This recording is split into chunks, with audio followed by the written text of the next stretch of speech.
আওয়াজ কম হয়েছে মানে আরো জোরে। বিয়ের আগে কিছু লাগবে না, একটা এসি হলে আপনার মেয়ে তো এসিতে থাকে। আমার এসব যৌতুক টৌতুক পছন্দ না, আছে না এরকম? একটা এসি, একটা একটা টিভি দিবেন, আপনার মেয়ে তো বসে বসে দেখবে। আমি কি, আমি তো কাজে থাকি, ব্যবসায়, চাকরিতে। একটা মোটর সাইকেল দিলে আপনার মেয়েকে নিয়ে একটু মাঝে মাঝে ঘুরতে যাব। আমি কি, আমার কিছু। একটা ফ্রিজ দিলে গরমকালে ঠান্ডা পানি পান করবে। আমি কি, আমি তো অফিস।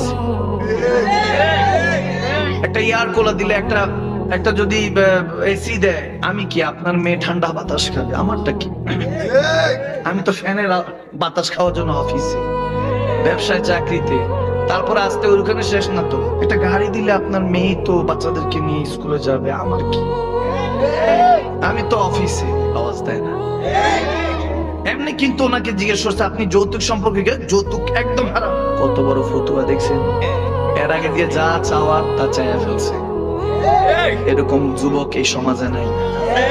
আওয়াজ দুই চারটা বাড়িতেছে মানে আছে কিছু না। তাহলে যুবকদেরকে নিয়ে কিছু কথা বলা দরকার। আচ্ছা, বিয়ে করছেন কে কে? হাত তুলে। মাশাআল্লাহ। মুরব্বিরা হাত তুলে লাভ নেই, এটা বুঝাই যায় সিগন্যাল নাকি? আচ্ছা, মাশাআল্লাহ। আর যারা বিয়ে করেন না, দেখি চেহারা নুরানি, চেহারাগুলি দেখি হ্যান্ডসাম, ভালো করে হাত তুলো, একদম হাত তুলে। যারা বিয়ে করে নাই, আরে তোরা তো বাবা দুনিয়ায় দেখোস না। যারা অবিবাহিত আছে আজকে হাত তুলে বলবো আল্লাহ আজকে থেকে কোনো যৌতুক নিব। দুই হাত তুলেন যারা বিবাহ করেন নাই, হাত তুলে বলেন যে আমরা কেউ যৌতুক নিব না এবং কাউকে যৌতুক নিতে দিব না। যারা যৌতুক নেয় তারা হলো ফকিন্নি, কন্নি। আওয়াজ আসে না? কন্নি।